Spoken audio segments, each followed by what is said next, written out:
السلام علیکم ورحمۃ اللہ وبرکاتہ۔ الحمد للہ رب العالمین والعاقبۃ للمتقین والصلاة والسلام علی سید الانبیاء والمرسلین وعلی آلہ واصحابہ اجمعین وعلی من تبعہم بإحسان الی یوم الدین، اما بعد فاعوذ باللہ السمیع العلیم من الشیطان الرجیم، بسم اللہ الرحمن الرحیم۔ کل نفس ذائقۃ الموت ثم الینا ترجعون۔ وقال تبارک و تعالی یا ایھا الذین آمنوا اتقوا اللہ ولتنظر نفس ما قدمت لغد واتقوا اللہ ان اللہ خبیر بما تعملون۔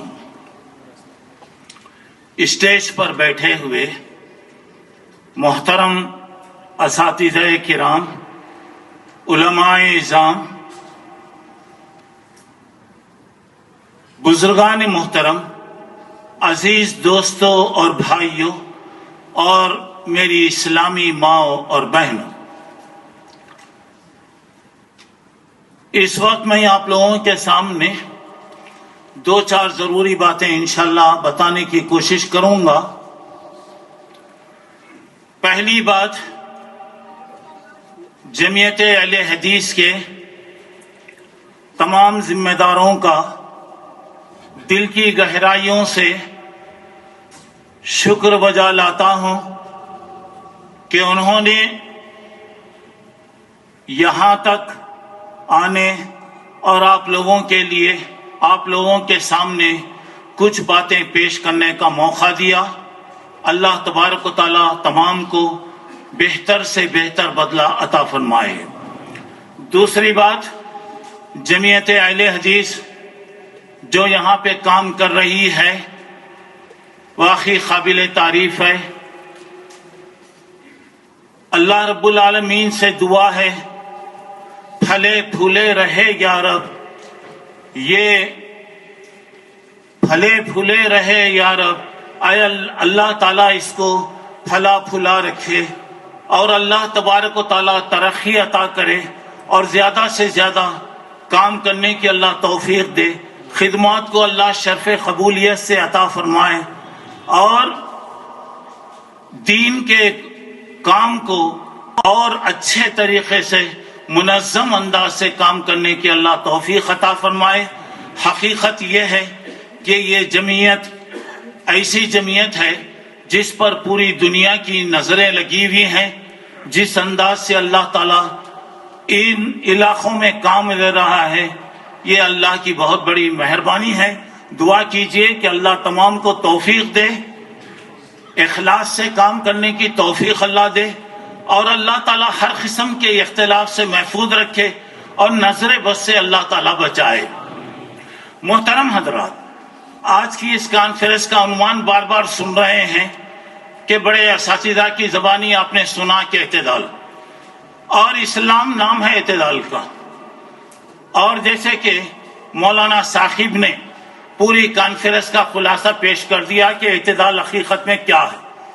اب میں اس اعتدال کے تعلق سے تمام باتیں بار بار آپ کے سامنے آ رہی ہیں، تو میں آپ کو یہ بتانا چاہ رہا ہوں کہ آج جہاں بھی دیکھیے ہر طرف بگاڑ ہے، فساد ہے، خون خرابے ہیں، اختلافات ہیں اور مختلف قسم کے ہمارے نوجوانوں کے اندر ایک عجیب قسم کے ذہن پیدا ہو رہے ہیں اور نئی نئی چیزیں آتی جا رہی ہیں۔ یا تو افراط ہے، فارورڈ ہیں، یا تو تفرید ہے، بیکورڈ ہیں۔ یہ افراط بھی غلط ہے، تفرید بھی غلط ہے، جس کے بارے میں آپ بتا رہے ہیں۔